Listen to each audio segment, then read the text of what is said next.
In this lesson, we'll have a look at the movement of the king. The king is the most important but the least powerful piece in the game of chess, and its movements are limited to only one square in each direction, except when castling, where it can move two squares in one move. Now we'll have a look at the limitations of the king's movements. Now, one of the basic limitations of the movement of the king is that it cannot be ever placed on a square which is under influence of the opponent's pieces. If we look at this example, the red lines show the range of the opponent's pieces present, which are controlling lot of squares around the white king, and as such the square marked as green is the only place to which the king can move in this position. Now this is a very important thing to remember and to be careful about, and the importance lies in that if in a tournament, if you play in a chess tournament and you place the king to one of these squares, either here, here or here, where it is under the attack of the opponent's pieces, it will be declared as an illegal move. And if you make two such moves in a game, you will lose the game by default. So for students who have not participated still in tournaments, this is a very important thing to remember.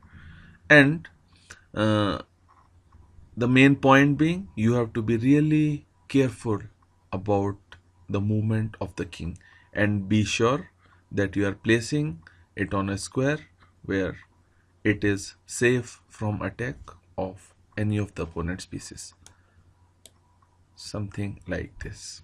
Here in this example, the king is safe for the moment because this square is not under attack of any of the opponent's pieces. Another very important rule about the king is that it cannot be left under a check. In this position, the black king is under a check from the white rook and is obliged to move out of check, maybe something like this. In a chess game, in a tournament, the opponent is not obliged to declare a check. So if, let us assume, this was the last move of the opponent and he gave you a check, so it is your own responsibility to figure out that it is a check to your king and your king is under attack and you have to take care of that. If you don't do that, it will again become an illegal move.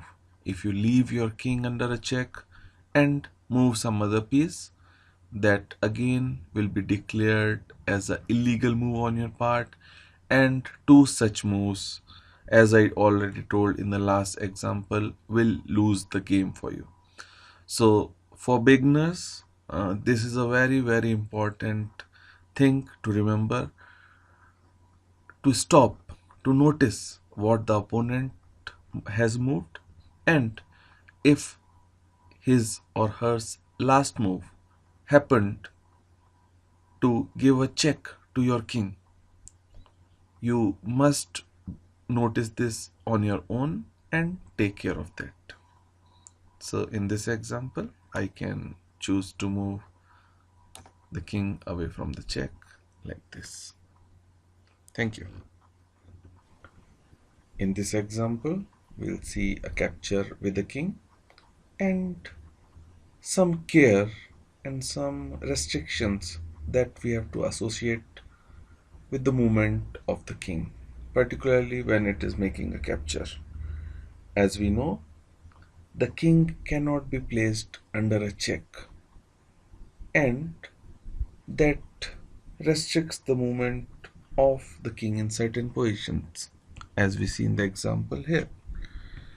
Now there are two black pieces in the range of the white king, but it cannot capture the knight because the knight in this position is supported by the black rook. But if it chooses to do so, the white king can capture the black rook because now the king is in a safe square and the rook was unsupported, which basically means that when the white king captured the black rook, it is out of the range of any of the black pieces. So this would be a legal move. While if white king tries to capture the knight, it would be illegal against the rules of chess because the knight is supported by the rook.